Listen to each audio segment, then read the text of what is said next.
Fala pessoal, começando mais um Sublime Talks e hoje nós vamos falar de um tema muito importante, tá? Seja do ponto de vista de quem vai comprar imóvel em leilão, seja dos condôminos, né? Aquela pessoa que já mora em condomínio.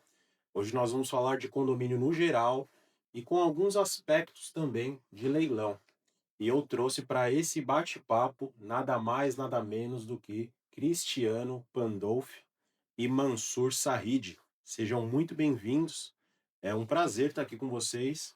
Agradecer pelo tempo, pelo deslocamento. E, pô, vamos nessa que vai ser show de bola. Muito obrigado, conto com a sua audiência até o final. Bora lá. Obrigado, boa tarde pessoal, bom dia, boa noite, não sei qual é que você vai ver esse episódio aqui, né? Mas Bruno, é um prazer estar com vocês aqui, bater nesse papo, tenho certeza que vai ser bem gostoso. Obrigado pelo convite, me sinto muito honrado, viu? Tá em casa, Cristiano. Eu também agradeço, Bruno, a oportunidade. Espero poder contribuir de alguma forma aqui para o canal de vocês. Eu não tenho dúvida que vai ser um sucesso. Bom, Cristiano, sabemos que você é especialista no ramo condominial, sabemos que o Mansur atua aí assessorando arrematantes, né? Tanto você quanto ele, né? Vocês fazem isso. E para esse papo de hoje, condomínio, né? Que a gente precisa explorar um pouco melhor esse tema, tem alguns vieses aí, muitos centros de discussões, né?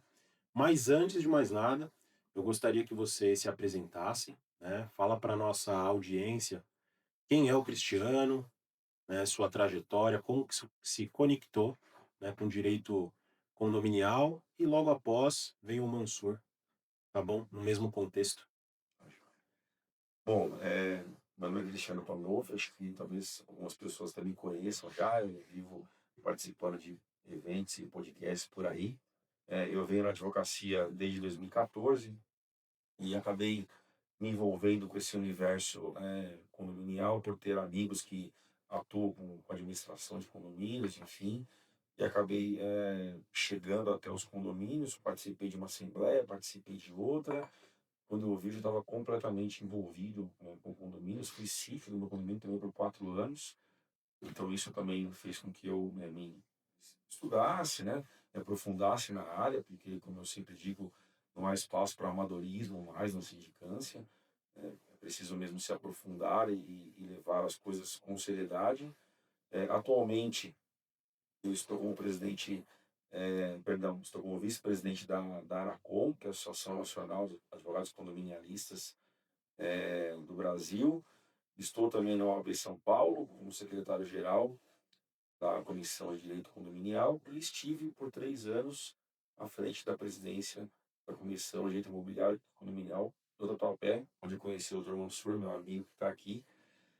Advogo já há quase 11 anos, seguindo nessa luta aí, e depois, em algum momento, eu comecei a perceber dificuldades nos processos de condomínio que a gente passou a cuidar, problemas na hora de levar o imóvel a leilão e a necessidade de a gente poder se aprofundar, ter que se aprofundar nas questões da leiloaria, que no fim do dia, leilão e condomínio se conversam o tempo todo, e comecei a me interessar também por esse tema, não só como advogado que penhorava, né, o imóvel do devedor, mas também pensando em outras nuances, pelo viés do arrematante, do leiloeiro, em deixar o processo sempre o mais redondo possível ali para evitar arguições de nulidades, impugnações.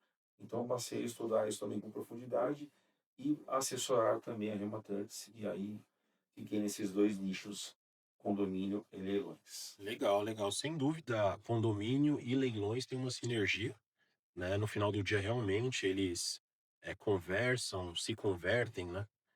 Mas e aí, Mansur? Conta um pouquinho pra gente quem é o Mansur, Vamos né? lá. E como chegou até aqui, né? Bacana. Olha, é um grande prazer, como eu disse, né, estar ao lado do tanto aqui contribuindo para o canal, quanto dessa autoridade em direito condominial, que é o doutor Cristiano, que eu tive o prazer de conhecer na vida institucional da OAB, e que foi um amigo que a gente leva para a vida toda, aprendo muito com Verdade. ele. Mas sobre mim, eu atuo na área de de leilões, assessoria em leilões, gosto muito de processo civil, e a gente percebe que leilão tem uma série de vicissitudes, uma série de questões, os pormenores que podem trazer algum tipo de segurança. Então, em certo momento, eu quis aprender um pouco mais por uma curiosidade e até para me desmistificar essa questão de leilões, que muita gente pergunta se realmente se o imóvel está ocupado, é um transtorno ou não, uma série de coisas, e eu acabei me especializando nessa área.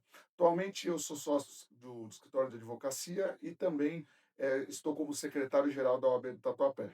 Bom, maravilha. De novo, muito obrigado, é um prazer estar aqui com vocês.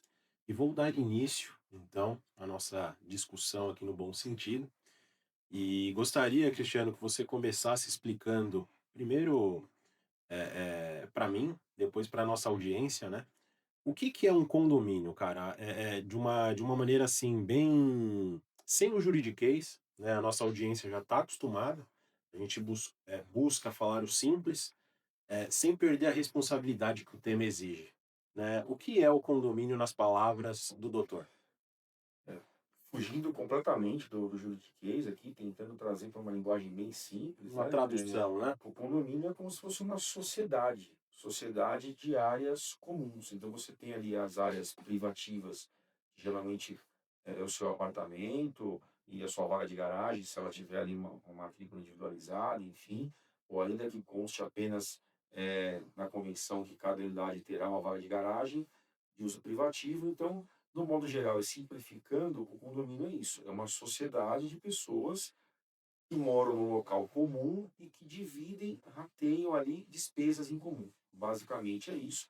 É claro que se a gente levar isso para o lado da legalidade, do juridiquês, você tem lá a Lei 4.591 de 64, que é a lei de corporação, que trata também de condomínios. Depois teve a modificação do Código Civil de 2002, trazendo aí 20 e poucos artigos falando sobre condomínio, mas aí a gente passa aí pro juridiquês e, no modo geral, condomínios são pessoas que se unem ali para morar em conjunto e dividir despesas. É, traduzindo só mais um pouquinho, a gente também tem aquela condição do condomínio necessário. Por exemplo, quando uma família herda um patrimônio dos seus pais, e são um, dois ou três ou mais irmãos, e eles ficam proprietários daquele imóvel ali, então eles ficam condôminos entre eles, são condôminos necessários. Nada mais é do que serem sócios, que Entendi. têm direitos e deveres a serem cumpridos decorrente daquela propriedade. Maravilha, maravilha. E quando nasce de fato um condomínio? Por exemplo, é entregue uma obra, né, em que diversas pessoas adquiriram na planta. Qual que é o momento ali ideal que se crava que a partir de tal data o Bruno ele vai responder pela Bom, mensalidade de condomínio? bom, essa questão da mensalidade é após a entrega das chaves, né? Tem muitas construtoras aí que tentam cobrar o condomínio antes da entrega das chaves, mas isso é uma prática ilegal do mercado. O condomínio nasce de fato ali a partir do momento que tem o habite e e se realiza uma assembleia de instalação de condomínio. Então ali já tem uma convenção registrada, já tem um regimento interno acontecendo e tem a assembleia de instalação de condomínio, que é aí onde é chamado todos os condôminos que compraram suas unidades para participar dessa assembleia de instalação de condomínio. Então, a partir daquele Perfeito. momento, está instalado o condomínio e aí os condôminos poderão modificar a convenção, modificar o regimento interno, sempre respeitando ali os colos necessários para cada documento desse que eles querem modificar. Que aí é pré-estabelecido quando nasce ali de Exatamente. fato o condomínio. Isso. Tá, perfeito, perfeito. A gente vê, doutor, que condomínios de casas, né, comparado a condomínios de prédios, né? A gente vê que tem taxa de condomínio, e aí quando a gente vê, por exemplo, condomínios em Alphaville ou em outro lugar, taxas associativas, né? Isso é só um sinônimo ou tem efeitos jurídicos também? Bom, no meu entendimento, apesar de ter nomenclaturas diferentes, porque nas associações ali você tem um instituto, não tem uma convenção, você não tem um presidente da associação, não tem um síndico, para mim, na vida prática, é a mesma coisa. Porque todo mundo vai morar num condomínio, tenha controle de acesso, por exemplo, porque busca o quê? Busca segurança, busca conforto, mas da parte jurídica, quando você vai cobrar essas taxas associativas, o Poder Judiciário, durante um bom tempo aí, veio refutando essas cobranças como se elas fossem ilegais, como se elas não se equiparassem ali a um débito próprio terreno. Isso vem se modificando com a jurisprudência, já temos algumas decisões nesse sentido. Mas veja, eu tenho uma opinião formada sobre isso e acho que essa alegação de que eu não me associei, então por isso eu não quero pagar, para mim ela não se sustenta. E eu vou explicar o porquê.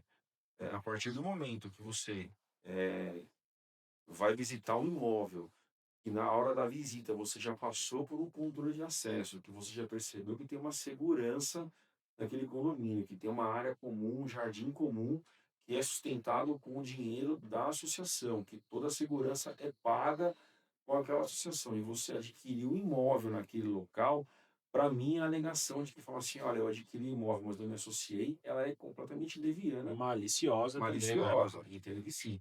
Diferentemente de você comprar um imóvel, por exemplo, né, numa rua qualquer, tá? Em algum momento essa rua permite a possibilidade de se fechar essa rua, então, Tornar então, particular? então começa a ser assim um movimento, inicia-se um movimento e fecham essa rua e passam a cobrar uma taxa sem o seu consentimento, aí sim, para mim, existe uma abusividade e você não tem o dever de se associar, Entendi. tá? Ô, Perfeito. Cris, se você me permitir, Lógico. gostaria de fazer uma parte. Eu tenho uma opinião um pouquinho diferente com relação a essa questão no aspecto jurídico. Então, a associação, na verdade, a Constituição Federal, ela dispõe que ninguém é obrigado se associar a ninguém. E a associação não se presume. Então, tem que ter um documento formal em que a pessoa se associa. E tem uma outra questão também. Você falou natureza próprio terreno. Eu já entendo diferente, eu entendo que é natureza e direito pessoal, então não afetaria a coisa. E, embora alguns pontos a gente possa entender que há uma seja desequilibrado ter esse raciocínio, eu penso e me filio da opinião que da linha de raciocínio que a associação ela não ela na verdade ela não pode exigir se não houver associação. Então por que não tomar o cuidado de instaurar essa associação e obrigar os adquirentes dos imóveis a se associar de plano? Então é um cuidado que eu acho que deveria ter. Eu Mas gost quando você, perdão, Bruno, não, eu gostaria só de fazer apenas um comentário. Se eu, pego as suas considerações e as considerações do Mansur, nesse caso, a partir do momento que da reunião de pessoas, né, e de fato formalizar essa associação, ela transforma em condomínio? Ela se transformaria em condomínio ou não? não, entendo que não. Porque, que nem o Donosur colocou aqui, existe uma diferença em relação à constituição da coisa, né? Entendi. Agora, me pego pensando, por exemplo, no que você falou, que pela Constituição Federal ninguém pode estar obrigado a se associar a nada, Deixa eu mas falar você, só um pouquinho mais mas perto. você concorda que quando você adquire o imóvel, que você não tem nenhuma dúvida, que você previamente esteve ali visitando aquele local e sabe que lá existe uma associação e você adquire e depois você se recusa a fazer aquele pagamento, não é uma má-fé nesse sentido? Pode haver alguns casos, sim. Como é que vai se sustentar? Então pensa até como é que vai se sustentar a própria valorização do seu patrimônio. Por exemplo, você comprou um imóvel de 2, 3, 4 milhões de reais, valor expressivo. Se metade, ou nem precisa metade, simplesmente optar por parar de pagar o seu patrimônio de 3, 4 milhões, vai passar a valer quanto? Porque não tem mais segurança, porque não se corta mais a grama do jardim, Às vezes até a porque, água também, que porque foi. não tem mais nada. Então, como é que você vai fazer com isso? Como seria? Eu não consigo enxergar uma outra possibilidade de manter aquele patrimônio valorizado e da forma como você comprou, se não for através da contribuição.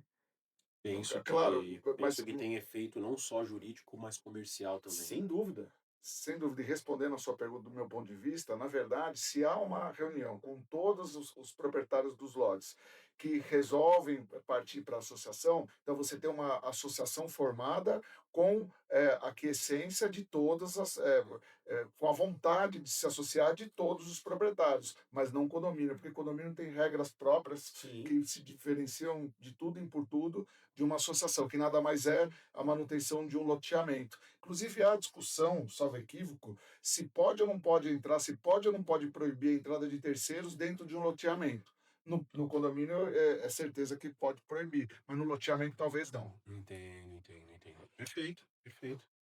Gostei desse ponto e como o direito é maravilhoso e abre espaço para discussão, né? Verdade. Top demais. Bom, me parece, eu não sei se é uma impressão ou uma coincidência, que a ação que mais leva imóveis a leilão é a ação de condomínio. Ou seja, uma ação de. Posso falar de condomínio também, do ponto de vista Sim, associativo? sim. Me parece que essa é a ação campeã, né? Eu não sei se é uma impressão só da Sublime, né? Mas de muitos casos que a gente faz o leilão, sempre a maioria é de condomínio. É só uma impressão ou vocês têm esse sentimento também? Olha, eu acho que uma grande parte dos leilões judiciais decorrem de dívida de condomínio, mas não só. Eu entendo que uma maior parte. Até porque, na verdade, você limitar a cobrança, e essa é uma discussão tormentosa, de multa, da multa contratual a 2%, às vezes pode se revelar um convite à inadimplência. Então, talvez levar o leilão não quer dizer necessariamente que ele seja arrematado, mas pode ser que chegue na questão final. Então, eu entendo que a maior parte realmente das ações decorrem do condomínio. Condomínio. E aí a pergunta, é lógico, né, é voltado para leilão judicial, tá? Não tô nem entrando, né, nem entrando na seara de Sim, extrajudiciais. Não, e até porque, às vezes, a pessoa tem esse único imóvel, então essa a impenhorabilidade do bem de família, que ela perde essa casca da impenhorabilidade para aquelas dívidas decorrentes do próprio imóvel. Então, no caso, a dívida do condomínio, por ser de natureza próprio terreno, ou seja, que segue a coisa, ou que decorre da coisa, ou para a manutenção da coisa, então você tem a possibilidade de penhora do imóvel em si. Então, talvez por isso que a maior parte seja decorrente de dívidas de condomínio, porque nas outras, talvez dívidas pessoais, o imóvel sequer seria levado a leilão. Legal, legal, muito bem observado. Faça as suas considerações, Cristiano. Eu acho que o que você falou certamente tem todo sentido, é um incentivo a o valor da multa de 2% à inadimplência, né? Mas eu acho também que tem um problema cultural aí, porque a gente sabe que antes de 2015 nós não tínhamos a possibilidade de executar direto as cotas condominiais, então eram processos de conhecimento, e até aqui nos bastidores o doutor Mansur lembrou que era o rito Sumário. sumário, né? Sumário. Então, assim, demorava-se muitos anos até chegar à expropriação, e talvez as pessoas continuem vivendo nesse passado aí, que viram que, meu pai ficou devendo condomínio lá atrás, mas demorou 20 anos É para ele uma perder o crença imóvel. que vem É uma sendo crença. Meu carregada. avô também demorou 20 anos, e trazendo isso, por exemplo, com uma comparação à alienação hipotecária e à fiduciária, que eu vejo que as pessoas se surpreendem que ela vai perder o imóvel dela em 3 meses na fiduciária, porque é tudo muito rápido na extrajudicial. Então, talvez tenha essa crença aí do passado, e sem dúvida a multa é algo super relevante, porque nada do que você atrasar hoje, seja o seu cartão de crédito, seja a escola do teu filho, o boleto do teu plano de saúde, nada é mais barato do que o condomínio, que é 2%. Inclusive, isso é pauta de discussão na alteração agora do Código Civil, do PL 5 de 2024, para aumentar para 10%. Né? Então, eu acho que isso é super relevante, eu espero que passe. eh, já lembrando aqui, gente, é um projeto só, mas ele vem caminhando aí Vem até a avançando, né? passos largos. Acredito que vamos pensar aí daqui 3, 4 anos, talvez isso já esteja aprovado e até em vigência, e quem sabe chega a diminuir um pouco a inadimplência com 10%. Nesse sentido também eu acho super importante que tenha uma cultura dentro dos condomínios, a respeito de réguas de cobrança. Acho que mais para frente a gente possa falar um pouco mais sobre isso, para que as coisas não avancem tanto. Até falando sobre débitos condominiais, eu vou aproveitar aqui, Bruno, e eu vou te parabenizar com o livro da Anacom, Ô, no meu amigo, qual muito obrigado, muito obrigado. ia falar no outro momento, mas aproveito já o momento oportuno, no qual sou coautor. Cadê o meu? O seu eu vou levar na OAB. Tá bom. Que inclusive aí eu abordo, né, a questão das multas por infrações ali de comportamento antissocial, eh, por não serem débitos de origem de execução direta. Entendo. Então, aí eu defendo que as multas por infração não podem ser cobradas junto com os débitos ordinários e extraordinários da cota condominial. E eu vejo muito advogado colocando a multa por infração junto. Poxa E vida. eu normalmente advogo para condomínios, mas eventualmente já fui consultado e já atuei em processos Pró devedor. que em sede de embargos eu consegui afastar essas multas. E é claro, gente, não é que eu salvei o apartamento do cara, não é que. Mas eu afastei e dei uma tumultuada ali, até para que ele pudesse, de repente, conseguir um capital, se Um capitalizar fôlego, e né? um fôlego para ele poder pagar o débito. Então, a gente sabe que o artigo 784, inciso 10 do CPC é muito claro em trazer o que pode ser executado ali, que débitos de condomínios são títulos executivos extrajudiciais, mas a multa não. A multa por Maravilha, infração não. maravilha. Cristiano, te agradecer aqui, ao vivo, pelo livro. Um prestígio. Obrigado Obrigado. mesmo, tá? Ó, pessoal, Direito Condominial, Perspectivas e Desafios Contemporâneos, tá? Direto da fonte. Deixa eu ver uma coisa aqui. Com dedicatória. Então, muito obrigado. Eu agradeço. Espero que goste. Pô, sem dúvida. Vai ser uma leitura diária. Meus amigos, duas coisas aqui, né? O que que vocês pensam, assim, o que leva um condômino a chegar a esse ponto de muitos débitos e, consequentemente, leilão? A gente sabe que é a dívida. Pô, tem dívida, paga. Mas eu queria ouvir a opinião de vocês. Você acha que é só uma fase? Você acha que é má fé? Você acha que é desacreditar da justiça? O que vocês pensam sobre isso? Eu penso realmente que ele acha que nada vai acontecer, né, até o dia que acontece. Eu acho que muita gente ainda tem essa sensação de que aquele único imóvel ele não perde porque é bem de família. Muita gente ainda tem isso.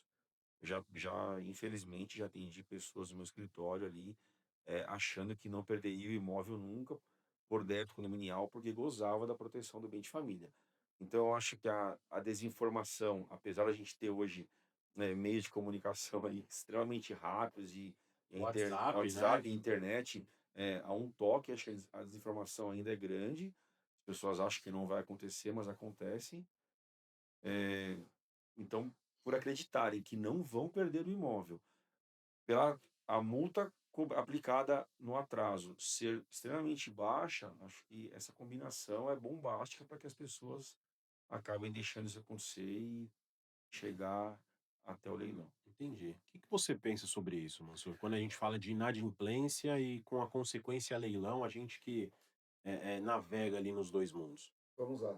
Olha, a primeira coisa é que a dívida condominial, em princípio, ela é uma dívida barata, ser muito ônus moratórios, melhor dizendo, ser ônus moratórios. Então, às vezes o devedor deixa acumular essa dívida, deixa acumular por muito tempo, e quando ele vê, ele já não tem mais a possibilidade de honrar, ainda que parceladamente, aquele débito pretérito e ainda assumir as parcelas vincendas, porque normalmente os acordos de condomínio prevêem isso. Então, que faça um acordo, parcela-se, mas a inadimplência tanto da parcela do acordo quanto das parcelas vincendas acarreta no vencimento antecipado do débito e se prossegue a execução. Então, muita gente, ao meu modo de ver, se enrola nesse ponto. Entendi, entendi. Perfeito. Quando a gente fala de infração, né, quem pode cometer infração quando a gente fala em condomínio ou associação? Eu não sei se dá pra gente fazer essa,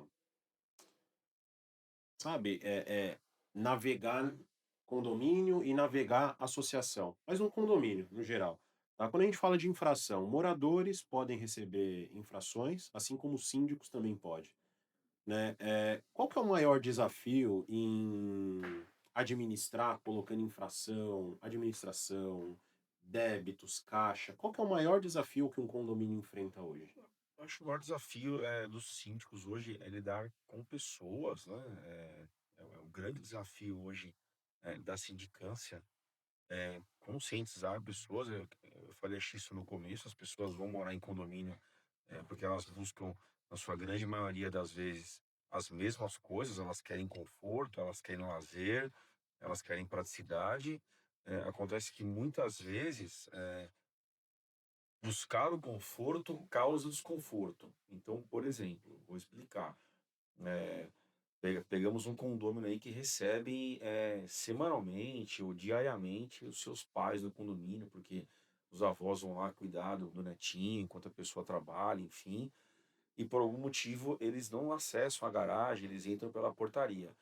E o porteiro ali, diariamente, ele barra a mãe, ele barra o pai, ele interfona para que o pai suba. E eu já vi condomínio, por exemplo, interfonar, dando bronca no porteiro, sendo grosseiro. Ah, porque você sabe que é minha mãe, você sabe que é meu pai. Então ele está tomando bronca por cumprir a função dele. A função dele. Então, eu acho que o desafio do gestor condominial hoje é fazer com que as pessoas aceitem que o condomínio é dotado de regras e elas precisam respeitar essas regras. Para mim é algo super relevante. Quer pontuar alguma coisa, moço? Não, não, eu quero É, terminar, mas eu vou pontuar assim. eu acho que é isso. E aí qualquer pessoa pode cometer infração, lembrando sempre que quem responde pela infração cometida no condomínio é sempre o condômino. Então, e quem é condômino, gente? Acho que isso é importante a gente falar, né? Quem é condômino? É quem é proprietário, né? Então, o meu filho, que mora no meu apartamento comigo, não importa se ele completou maioridade, se ele não completou, se ele é maior de idade, ele não é condômino. Condômino sou eu e minha esposa, que somos os titulares de domínio, os proprietários de matrícula. Ele é morador.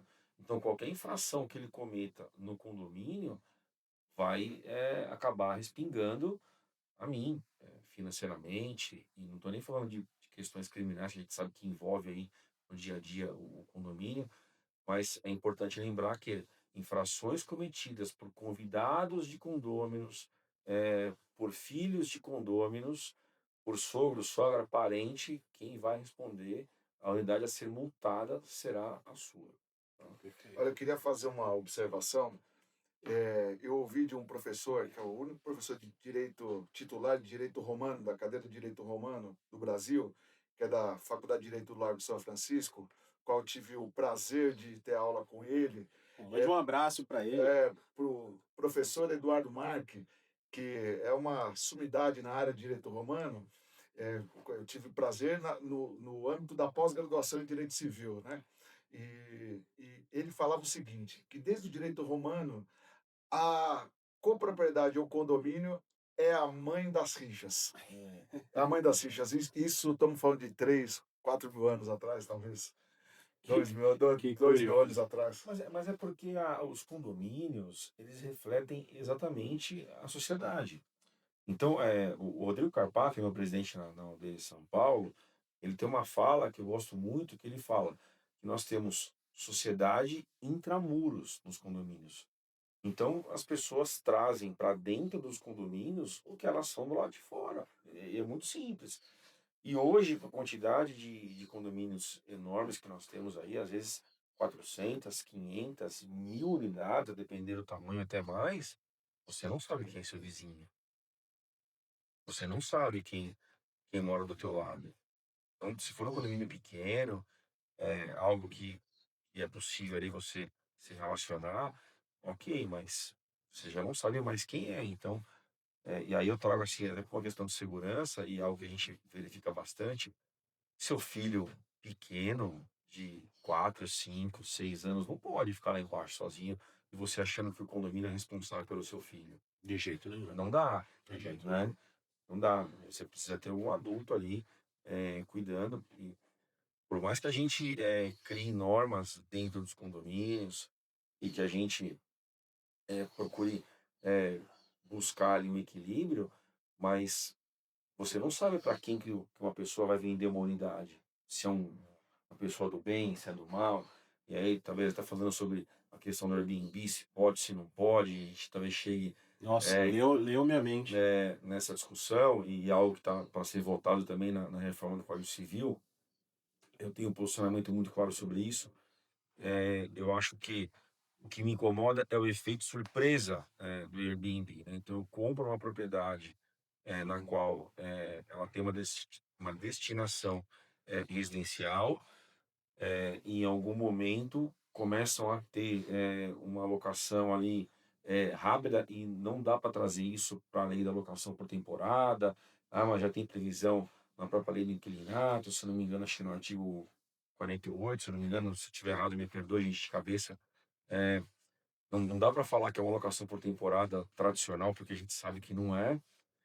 Muito embora eu acho que enquanto o Poder Judiciário não definir se pode ou se não pode, aqueles condomínios no qual a convenção de condomínio não proíbe expressamente, a grande maioria não proíbe, porque o Airbnb, a locação por temporada é uma coisa nova, os condomínios ainda podem estar locando por temporada em plataformas de locação.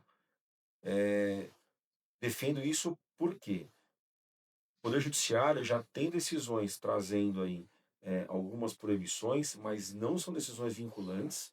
Elas apenas tratam a respeito Caso isolado, daquele né? caso isolado. Então não dá para falar que o Poder Judiciário já se manifestou sobre isso em efeito vinculante, porque não se manifestou. Duas situações que o condomínio pode proibir para mim hoje. Façam uma assembleia, alterem a convenção, concorde 2/3 e proíba, para mim aí tá tudo ok. Ou então ingressem judicialmente para buscar a tutela do Poder Judiciário, dizendo que aquele condomínio não vai poder alugar, porque o condomínio ingressou judicialmente e tem uma sentença ou uma decisão liminar, enfim, proibindo. Para mim são as duas alternativas. Tem síndicos fazendo assembleia e pegando a proibição por maioria simples na assembleia, que eu entendo que não é algo válido e passivo de impugnação daquele condômino que se sente incomodado. Viu? Doutor Cristiano, só um questionamento. E aqueles condomínios que é permitido Airbnb e que há restrição de uso da área comum? Como é que você pensa sobre É isso? boa pergunta, boa Então, pergunta. eu penso o seguinte, se foi levado para a Assembleia, se a Assembleia aprovou, o condomínio, gente, é uma manifestação de vontade dos moradores.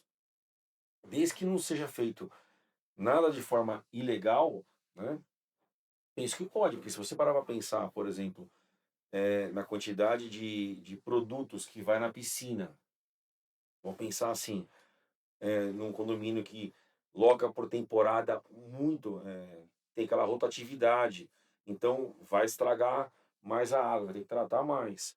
A quantidade por exemplo, você transforma a portaria do teu prédio numa recepção de hotel.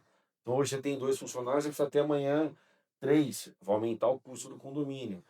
Então, a quantidade de energia que vai ser gasta porque a esteira da academia vai ficar ligada há mais tempo porque tem. Então você pode proibir a área de lazer ali, se for uma vontade dos condôminos, penso que não há nenhuma ilegalidade em relação a isso. Perfeito. E só mais complementando essa questão, o que que você pensa sobre o confronto da soberania das decisões assembleares com relação ao direito de propriedade do morador de usar, gozar e fruir, e entre gozar e fruir está o direito de locar. Você acha que há algum conflito? Então, eu acho o seguinte aí, e aí voltando no que eu te falei, né? Me incomoda o efeito surpresa, porque nenhum direito no Brasil é absoluto. Nem o de usar, gozar e usufruir. Nada é absoluto. Porque se eu tenho o direito de usar, gozar e usufruir, colocar em segurança o risco de toda a massa condominial, por exemplo, já passa a ter um problema. Então você tem o direito de propriedade, você pode usar, gozar e usufruir, desde que não prejudique a segurança dos outros. Vamos pensar aqui nos 3 S's que são, a base, né, sossego, segurança e saúde, né, nos condomínios. Então, de uma certa forma, a circulação de pessoas em massa dentro do condomínio, a depender da situação, altera o sossego, altera a segurança e pode eventualmente alterar até a saúde. Então penso que fere a questão da propriedade, se a gente trouxesse aí, para um cenário, por exemplo, que não poderia alugar mais em hipótese nenhuma por locação de temporada, aí pode até ser que venha a ferir. Agora, a partir do momento que eu compro uma propriedade, que eu quero tranquilidade para mim e segurança, e vem o efeito surpresa de uma plataforma criada por uma tecnologia nova, eu não sou contra o progresso não, tá gente? Eu acho que o mundo precisa evoluir sim, mas me incomoda esse efeito surpresa. Ao passo que já não há nada a ser reclamado se eu compro um imóvel no qual já tem a previsão da locação, por plataformas de aplicativo. A gente sabe que tem, hoje empreendimentos novos trazendo isso já no seu folder de venda, que vai ser permitido por alocação por aplicativo. Aí já acho que não tem nada a reclamar. Já acho que até o contrário, a gente sabe que nada é eterno, mas vamos imaginar que em algum momento essa unidade foi comprada, para alocar dessa forma e os condôminos ali naquele momento querem transformar a convenção dele para não deixar mais. E aí? Aí você precisa entender, na minha opinião, sempre que você compra um imóvel na coletividade e se o condomínio é feito por regras daqueles que moram ali, eu acho que você precisa acatar a decisão da Assembleia que alterou a convenção. Perfeito, perfeito. Vocês estão vendo, gente, que nos episódios eu falo que direito não é uma ciência exata? Não é uma ciência exata, Cristiano. Nem sempre 2 mais 2 vai ser É, 4, nem cara. sei, nem sei. Não existe uma verdade absoluta, né? O direito não é uma coisa engessada e vai evoluindo com o tempo, né? Como todas as Exatamente, coisas, né? exatamente. Condomínio, no passado, penso que já faz um tempo que isso vem mudando. Ele era formado por aquele morador, né? O síndico, o morador, ele tornava-se síndico, né? E aí me parece que tá progredindo isso, tá virando uma coisa mais profissional, né? É por causa do avanço jurídico, é por causa dos de condôminos de condôminos não, me perdoa, de condomínio de médio alto padrão. O que que ocorre, Cristiano? Acho que é a necessidade da especialização mesmo hoje, né? Mas a exigência dos moradores é Então, uma causa disso ou a não? gente tem um problema sério, em alguns condomínios que, por exemplo, não tem condômino se candidatando a ser síndico, porque a responsabilidade do síndico civil e criminal, inclusive com o seu próprio patrimônio, ela é grande. Então, em muitos condomínios você não consegue o candidato ali orgânico, Tá. tá? Não é incomum não ter candidatos do próprio condomínio, eh, se candidatando, então não sobra outra alternativa a não ser contratar um síndico profissional. Tá. Então acho que esse é um dos fatores. Eh, o outro é que de fato precisa ter conhecimento e hoje não dá, por exemplo, para um síndico orgânico que não tem tempo para se dedicar, assumir a sindicância de um condomínio, e principalmente se ele for complexo. Você pega aí condomínios clubes, a gente tem hoje mais que condomínios. A gente tem condomínios hoje com, piscina aquecida, piscina sem ser aquecida, pet care, quadra de tênis, quadra de squash, sauna, E então, por enfim, aí são vai, né? verdadeiros clubes hoje. Então, te exige muito, né? Então, por isso que a necessidade, eu acho, dos condomínios cada vez mais procurarem uma sindicância profissional. Só lembrando, gente, síndico profissional não é síndico contratado. Ainda que ele seja um síndico profissional, ele é eleito na Assembleia. Então, o síndico nunca é contratado. Síndico sempre é eleito. É um cargo eletivo, que é passivo, inclusive, de destituição, se um quarto dos condôminos convocar uma Assembleia com esse fim de destituir, destitui com 50% mais um dos presentes na Assembleia. Perfeito. Eu acho bacana que você falou, concordo, o número, gênero e grau, só um complemento, e talvez essa migração. Eu já fiz parte de algumas gestões de condomínio, e eu percebo que a parte pior da gestão não é fazer a gestão do dia a dia, funcionário, é lidar com os condôminos, briga entre condôminos. Então, muita gente provavelmente opta também, em complemento a isso que você disse, contratar um síndico terceirizado com a finalidade de evitar essa Pessoalidade, né? pessoalidade. Legal, O legal. que a gente Bem, tem bem feito complementado. o que a gente tem feito nos condomínios que eu atuo, junto com os síndicos, é, por exemplo, instalar aprovar uma regra de compliance e boas práticas. Isso tem ajudado bastante. Em complemento a isso, a gente tem também levado uma régua de cobrança. É muito comum, por exemplo, nos condomínios, o Bruno é meu amigo, ele é o síndico. E aí hoje o Cristiano ficou devendo, e aí eu vou lá e falo assim, pô, Bruno, me ajuda, cara, parcela pra mim em 15 vezes, em 20 vezes, a gente é parceiro e tal. E aí você, às vezes, por aquela situação ali, parcela pro Cristiano, Se mas aí o compadece, né? Mansur ficou devendo amanhã, ele não é seu amigo. Aí para ele você parcela só em 5 vezes ou nem parcela, entendeu? Então se você tem uma régua de cobrança no teu condomínio aprovada em assembleia e ali tudo muito bem estabelecido que a administradora, por exemplo, vai cobrar em até 30 dias de atraso. A partir de 30 dias, essa cobrança vai para o jurídico. A partir da terceira parcela, o jurídico vai judicializar. Judicializado, permite-se parcelar no máximo em 5 vezes. E aí cada condomínio vai estipular o que ele quer na sua regra de cobrança. Você tira esse peso, essa responsabilidade do síndico. Porque muitas vezes o Cristiano, que está pedindo para o Bruno parcelar para ele em 20 vezes, aprovou a regra de cobrança na Assembleia de no máximo em 5 vezes. Porque naquele momento eu nem pensava que eu ia passar por uma dificuldade financeira. Perfeito. Muito boa. Eu nem imaginava isso. Então você fala assim, Cristiano, eu não posso, cara. Cris, é meu amigo, Cris, eu não posso. Tá aqui, ó, você estava na Assembleia, você aprovou, eu não posso. E você Perfeito. tira o síndico dessa saia Esse justa, peso das costas do síndico, entendeu? perfeito. Perfeito. E na sua opinião, como o advogado que está no campo de batalha e faz isso todos os dias, qual que seria a régua ideal? Então, eu penso que a regra ideal para mim é a administradora com 30 dias, né? Venceu a terceira parcela a depender do valor da cota condominial por questões de custos processuais, a gente já entra com a ação. Agora, se é uma cota condominial expressiva, que custa R$ 2.000, R$ 1.500 por mês, para mim não chega nem na terceira. Na segunda parcela, eu já entro com a execução. Perfeito. Tá? Agora, depende muito do que os condôminos querem aprovar. Eu sou só um advogado. A gente leva opções para a Assembleia.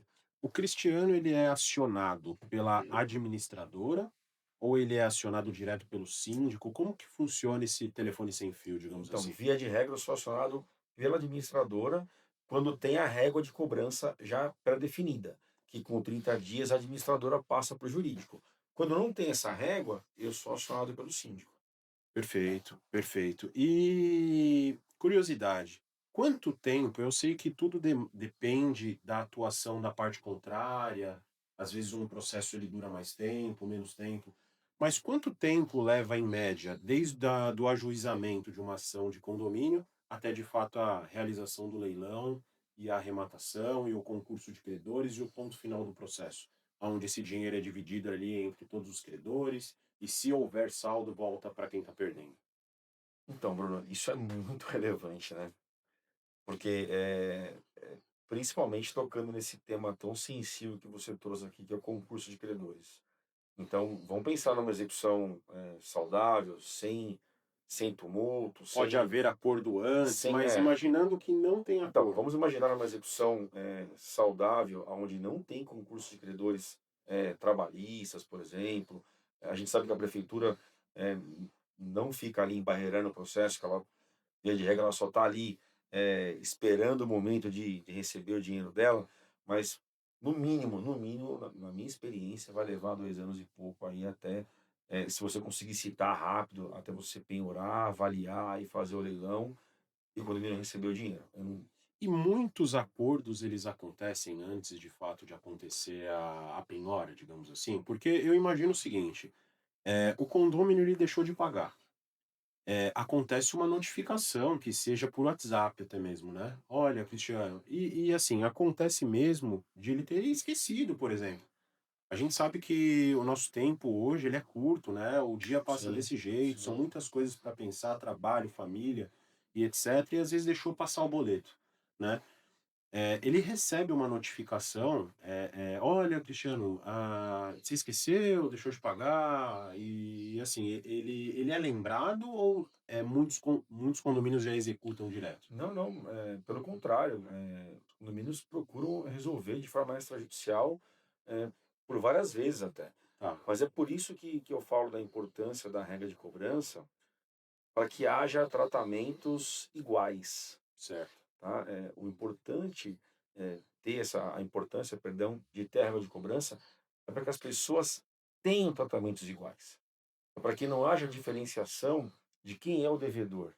Porque esse é um tema que gera muito conflito nos condomínios. Entendi. Olha, para o fulano você fez assim, e para mim, até pensando, por exemplo, numa rixa pessoal e trazendo Sim, a sim. fala do teu professor, que eu adorei, Mãe da rixa.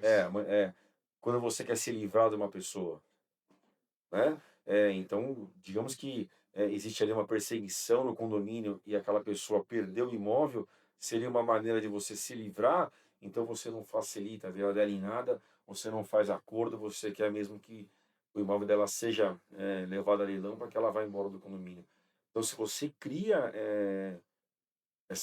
esse compliance de boas práticas dentro do condomínio e a regra de cobrança vai valer para todos. Então, eu acho que isso é de suma importância. Perfeito, É, perfeito. é uma ótima ideia mesmo fazer esse tipo de regra. E eu penso o seguinte, com relação ao seu início da sua fala, você falou que é um tema relevante, essa questão da duração do processo até o primeiro débito, até se levar a leilão. Olha, na verdade, eu acho que além de relevante, é relativo também. Por quê? Porque você tem processos que tramitam em varas rápidas, em que tem um procedimento rápido, outros mais morosos. Às vezes você tem algumas vicissitudes no caminho. Vou te dar um exemplo. Eu estou assessorando um cliente na arrematação de imóvel. Eu fiz uma proposta. É uma ação de condomínio que é de 2017, estamos falando de 8 anos. Até hoje, execução, não estou falando ação de conhecimento. Até hoje não teve solução do processo. Então nós vamos tentar resolver com essa proposta formulada nos próprios Mas autos. por quê? Eles estão citados, se manifestam, Eles foram citados, mas teve um problema, porque na verdade tinha o compromisso de compra e venda com a construtora, ah, e então isso você levou está para um priorizonando termo. direitos. Inicialmente direitos, mas o juiz, mesmo sem estar em nome da executada, que era a compromissada compradora, mandou averbar a penhora. E depois a construtora fez através de uma ação de adjudicação compulsória.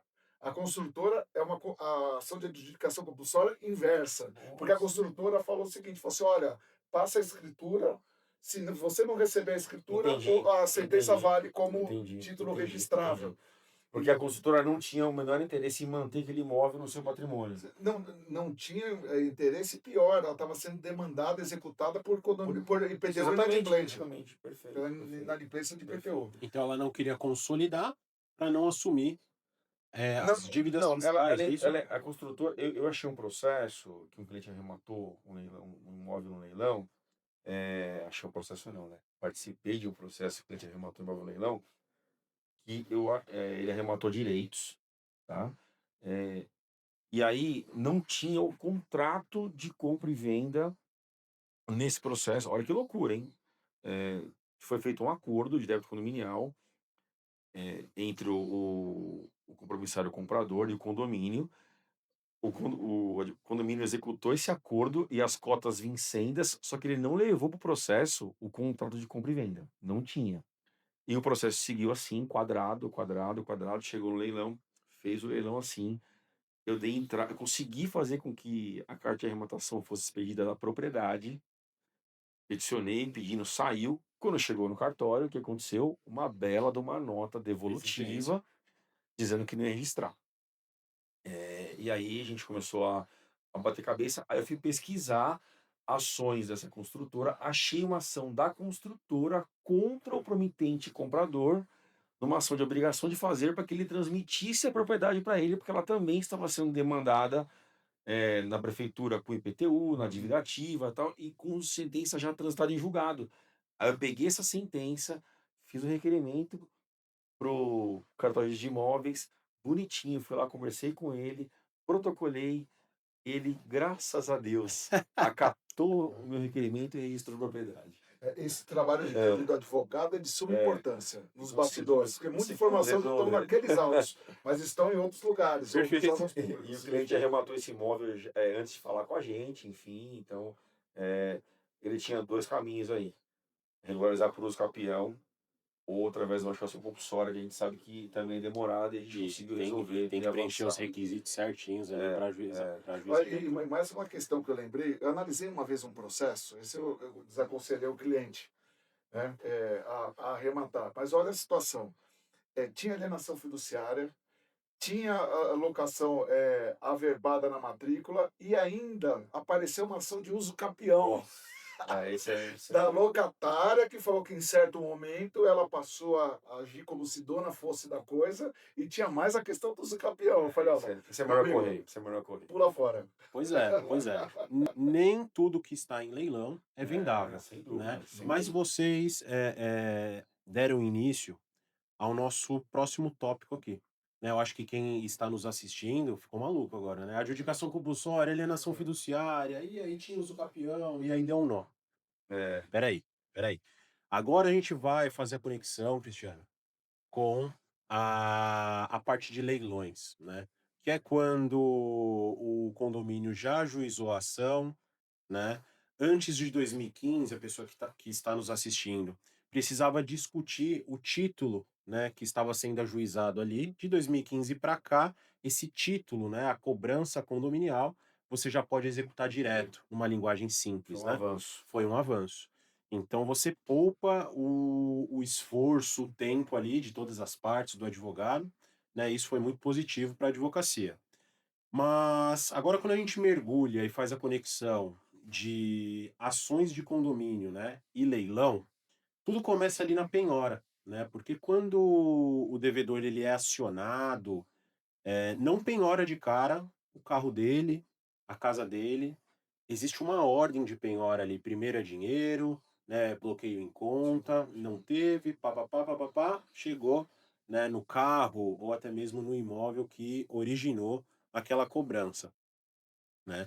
E muitas vezes, né, polêmico, né?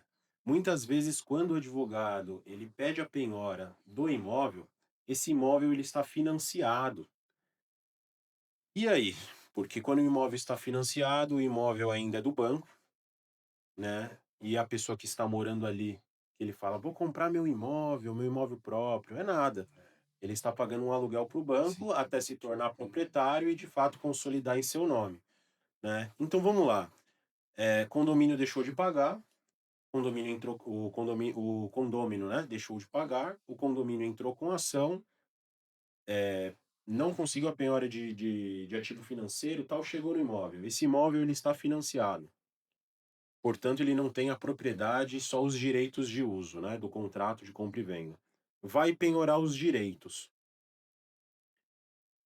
Fala um pouco desse desafio do advogado na hora que ele se depara com a penhora de direitos, porque isso tem um reflexo gigantesco, né, que eu quero que o Cristiano faça suas considerações e depois passe para o Mansur, porque isso vai refletir lá no interesse, né, do futuro arrematante no leilão.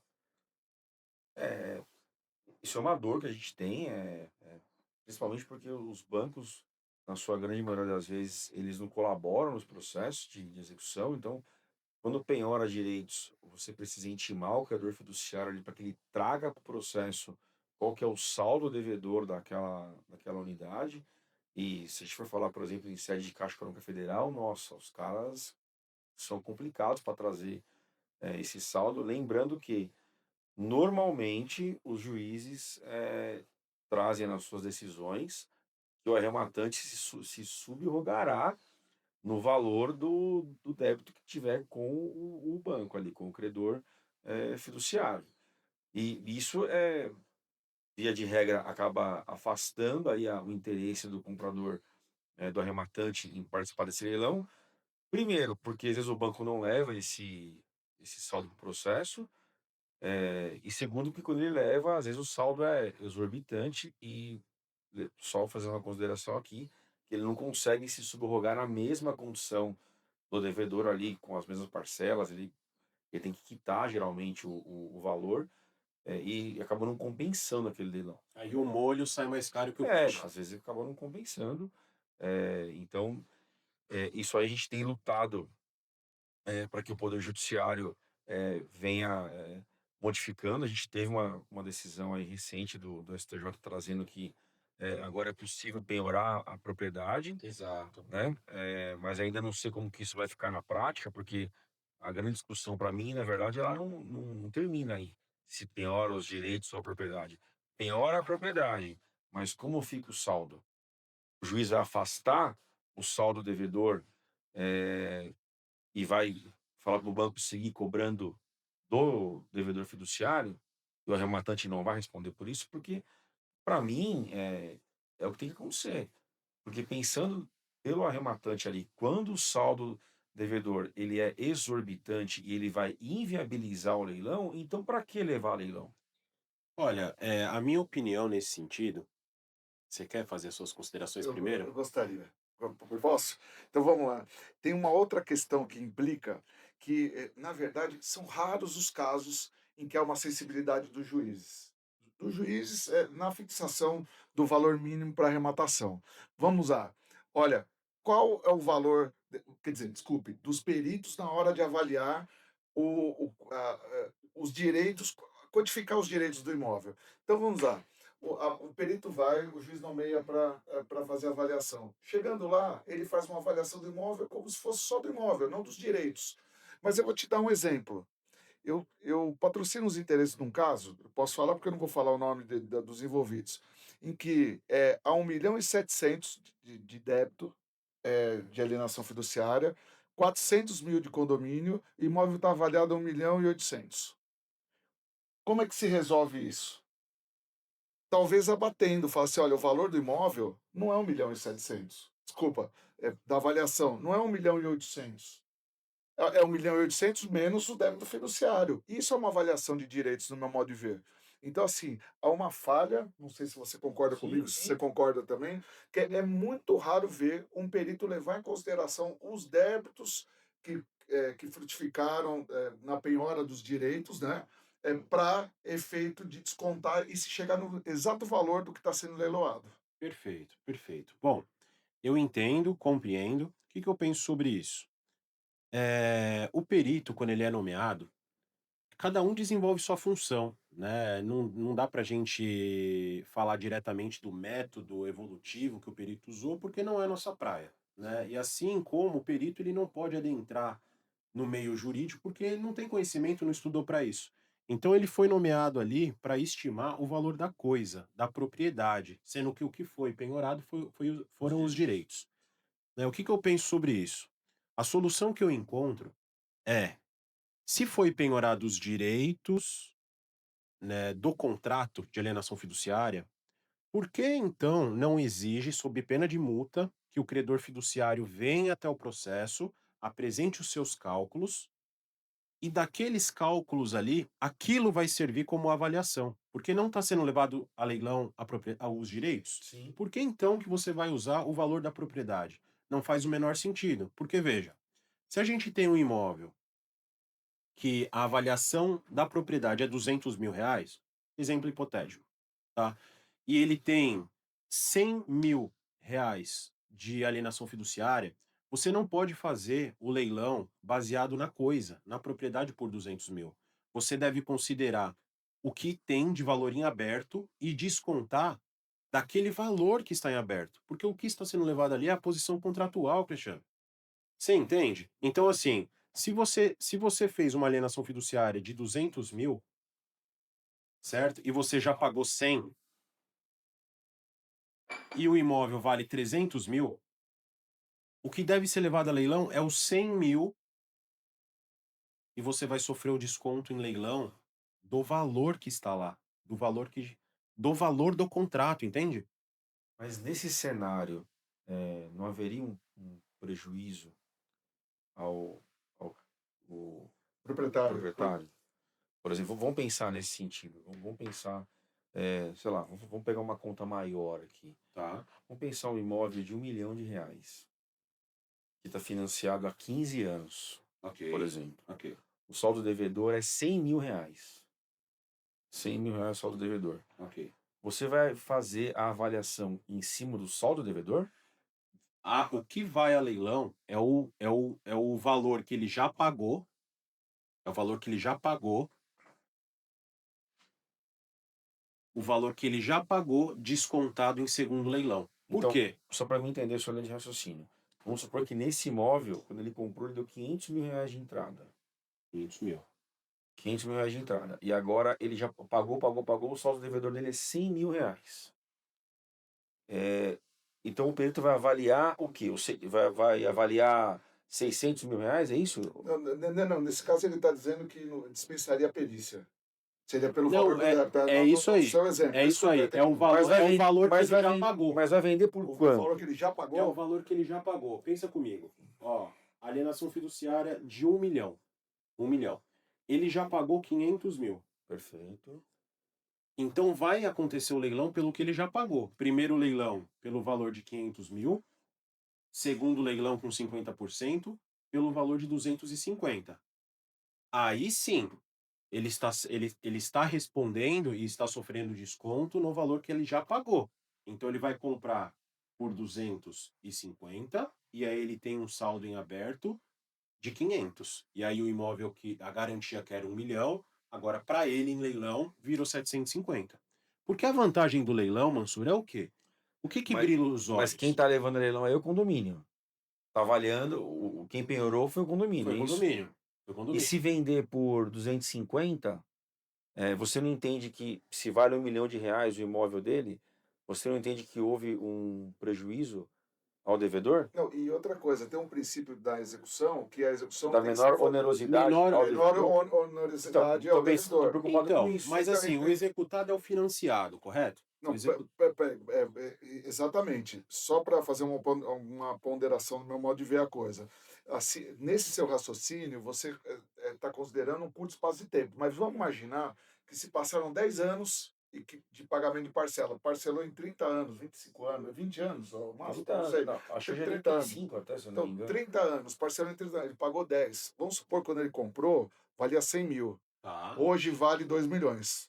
Uma hipótese. Depois de 10 anos. Deu certo. Aí, como é que é assim? Eu estou imaginando, é muito boa a sua ideia para efeito de reflexão.